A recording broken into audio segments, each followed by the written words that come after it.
ঘুম থেকে উঠেই দেখছি বেশ ঠান্ডা পড়েছে। বাবারে কাপ লাগছে যেন। একটা হালকা পাতলা চাদর নিয়ে নিয়েছি, আবার একটু পরেই কিন্তু গা গরম হয়ে যাবে। কেন জানো তো, দুদিকে দুটো আঁচ ধরানো হবে, আর আঁচ ধরলেই কিন্তু সেখানে থাকলে বেশ গাটা গরম গরম হয়ে যায়। তো চলো বন্ধুরা, আজকে ভিডিওটা আমি এখন থেকে শুরু করলাম। গুড মর্নিং, কেমন আছো সকলে? আশা করি সকলে ভালো আছো, সুস্থ আছো, আর এই ঠান্ডা ওয়েদারে অবশ্যই ভালো থাকবে। হঠাৎ করে ঠান্ডা পড়তেই কিন্তু প্রত্যেকেরই একটু ঠান্ডা লেগে গেছে, কিন্তু তার মধ্যে দিয়েও কিন্তু বেশ ভালো লাগে। গরমকালটা একদমই ভালো লাগে না, শীতকালে কিন্তু খেয়ে বলো, ঘোরা বলো, বেড়াতে যাওয়া বলো, বেশ ভালো লাগে। গরমে কোথাও যেতে ইচ্ছা করে না, খেতে ইচ্ছা করে না, রান্না বান্না করলে সত্যি কথা বলতে সেগুলোও থাকে না, নষ্ট হয়ে যায়। তাই মনে হয় যেন শীতকালটা আমার কাছে বেশ ভালো।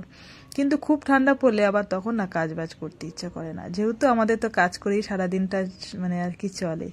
তোমাদের দাদা দেখো সকাল সকাল উঠে ওদিকে আলু ধুতে বসে গেছে, আর আমি ভাবলাম তার মধ্যে এদিকে বেশ খানিকটা কাজ বাজ করে নিই। যেহেতু সকালবেলা উঠোনটা ম্যাক্সিমাম তোমাদের সঙ্গে আগেও বলেছি ব্লগে, বাবা মানে শ্বশুরমশাই আর কি ঝাঁটপাট দেয়। তো আজকে আর দেখছি সকালবেলা উঠে বাবা ঝাঁটপাট দেয়নি, ভাবলাম আমি আগে ঝাঁটপাট পরিষ্কার করে নিয়ে একেবারে আঁচ ধরিয়ে দেবো।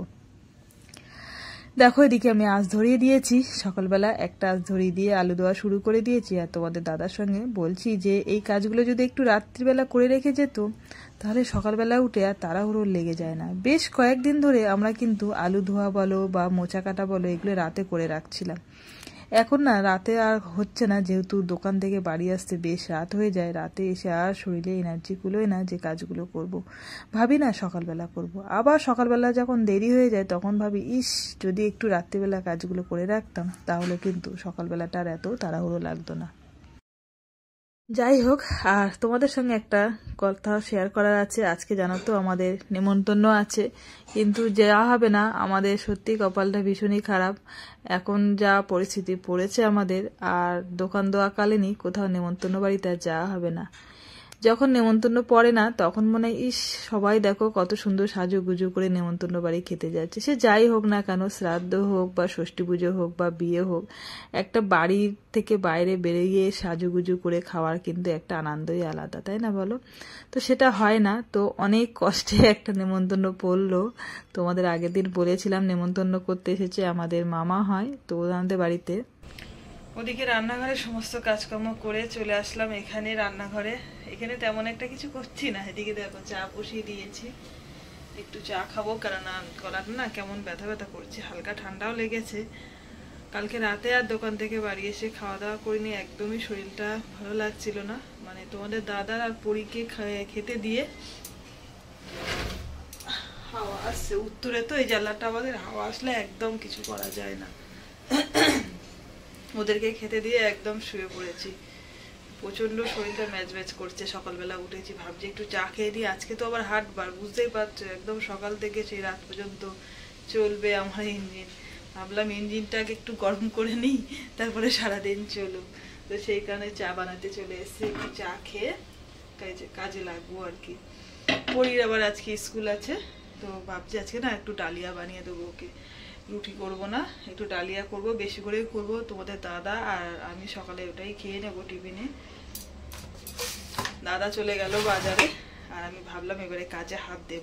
এখনো পর্যন্ত হাত দেওয়া বলে না ওটাকে, ওটা জাস্ট শুরু হয়েছে। হাত দেবো এবারে কাজে, বাসন কোসন মাজবো, ঘর বাড়ি ঝাঁটপাট দেবো। ভাবলাম আগে একটু চা খেয়ে নি, আর পাচ্ছে না। সকালবেলা উঠোনটা ঝাড় দিলাম, জামা কাপড় রোদ্রে দিলাম, রান্নাঘর পরিষ্কার করলাম, আলু বসিয়ে তারপরে ভাবছি যে একটু চা খেয়ে নিয়ে আবার কাজে হাত দেবো।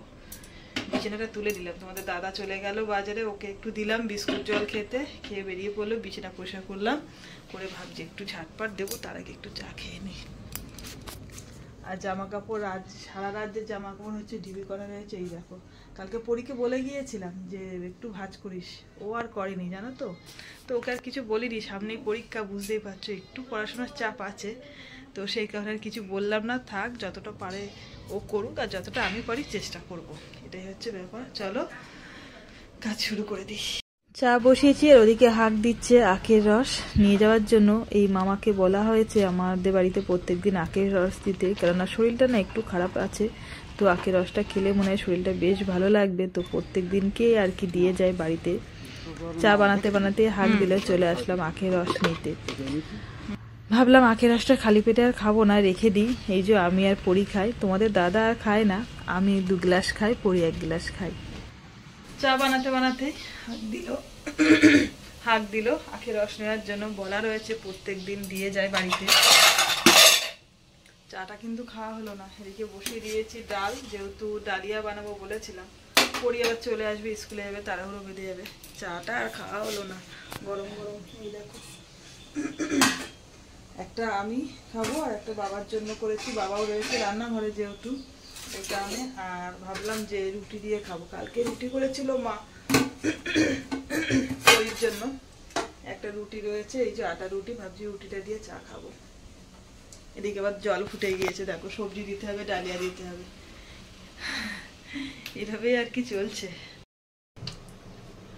চা খেতে খেতে আমার কিন্তু এদিকে সব রকম সবজি কাটা কমপ্লিট, বসিয়েও দিয়েছি। এই দেখো, পরে একটু সয়াবিন খেতে ভালোবাসে বলে একটু সয়াবিন দেওয়া হয়েছে, কুমড়ো দিয়েছি। আজকে আর পেঁপেটা নেই, যেটা হচ্ছে সব থেকে বেশি আমাদের, মানে আমাদের শরীরে বিশেষ করে পেঁপেটাই বেশি খাওয়া ভালো। পেঁপেটা নেই আজকে, অনেকদিন হয়ে গেছে জানো তো, ডালিয়া খাওয়া হয় না, রুটি খাওয়া হচ্ছে, নাই সকালবেলা মুড়ি খাওয়া হচ্ছে, নাই ভাত খাওয়া হচ্ছে।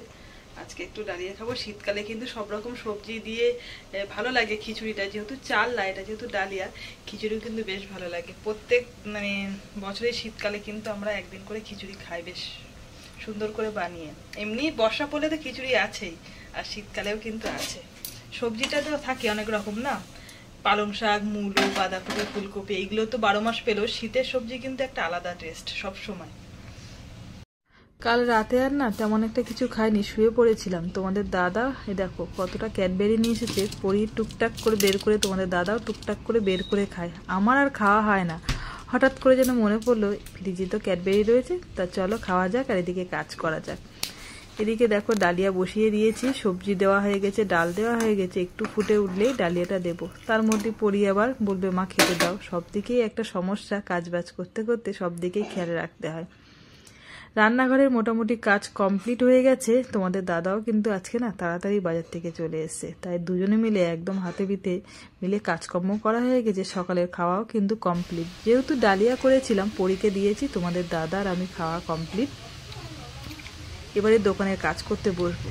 আর পাকা পেয়ারা খেতে ভালোবাসি বলে তোমাদের দাদা দেখছি কয়েকদিন ধরে আমার জন্য পাকা পেয়ারা নিয়ে আসছে। আমি এদিকে একটা পাকা পেয়ারা খাওয়া শুরু করে দিয়েছি, আর দাদাকে একটা আপেল দিয়েছি। খাওয়া দাওয়া সেরেই বসে পড়বো গুচি কাটতে, যেহেতু দোকানে যেতে হবে সকাল সকাল। এই যে বসেছি, বসে এই মাত্র কমপ্লিট করে উঠলাম। এদিকে মোচা, এদিকে ডিম, এদিকে চিকেন আছে, আর ওদিকে আলুর গুচি আছে।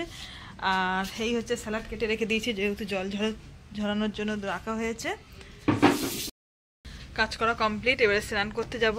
আর দোকানে যাব বলে 2 বোতল জল ভরে নেব, যেহেতু আজকে হাটবার। তাড়াতাড়ি বেরোনোর চেষ্টা করছি, কতদূর হবে বলতে পারছি না। পরি স্কুলে গেছে, স্কুল থেকে আসলে একেবারে ওর জন্য ভাত বেড়ে রেখে দেওয়া হবে। অবস্থা দেখো পুরো পাগলি মতন লাগছে। সেই সকালবেলায় রান্নাঘরে ঢুকেছি আর এখন বেরালাম। এবার স্নান করে ফ্রেশ হবো। মনে হচ্ছে চোখে যেন ঘুম চলে এসছে, ঢুলে আসছে। এটা তো আলসে কাল, মানে একটু অর্ধেক কাজ বাজ করলেই যেন চোখে ঘুম চলে আসে। আর আজকে রান্না বান্না বলতে মাই করেছে রান্না। আজকে করেছে হচ্ছে থোড়ের ডালনা করেছে, এই যে মাদের নিয়ে গেছে, আমাদের জন্য রেখে গেছে। আর বলেছে আজকে সেরকম কিছু রান্না করতে হবে না। আর এদিকে বলেছি ডাল করতে, এই যে সিদ্ধ ডাল বানিয়েছে আলু দিয়ে। আবার খিচুড়ি করে খাচ্ছ? তুমি তো সবসময় খাওয়া নিয়ে ব্যস্ত থাকো, ও কাজ নিয়ে ব্যস্ত আছে। যাই হোক, এখন জল ভরে নিই, তারপরে আবার পরে দেখা যাক কতদূর কি হয় কাজ বাজ। দুপুরবেলা অনুষ্ঠানে আর আমরা যেতে পারলাম না, তাই রাতেই যাব বলে একদম রেডি হচ্ছি। এইমাত্র দোকান থেকে বাড়ি আসলাম। তোমাদেরকে বলেছিলাম সকালবেলা যে আমরা একটা অনুষ্ঠান বাড়ি পড়েছে, সেখানে যাব। আর এখন বাজে হচ্ছে রাত 11টা। এখন কিন্তু অনুষ্ঠানটা না, অনুষ্ঠানটা দুপুরবেলা হয়ে গেছে। আমাদের সময়ের জন্য আমরা যেতে পারিনি। আর মামারাও বেশ ভালো করে জানে যে আমাদের সময় হবে না, তাই ওরাও বলেছিল রাতে যেতে। আমাদের জন্য ওরাও অপেক্ষা করেছিল, ওরাও কিন্তু না খাওয়া দাওয়া করে বসেছিল। আমরা গেলাম, আর প্রচুর ঠান্ডা পড়েছে জানো তো।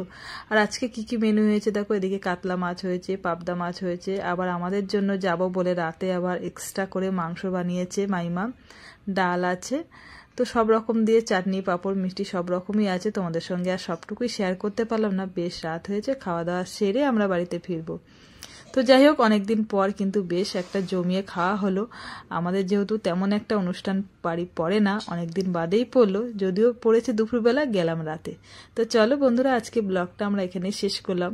তোমাদের কেমন লাগলো অবশ্যই জানিও। সকলে ভালো থেকো, সুস্থ থেকো, গুড নাইট, টাটা।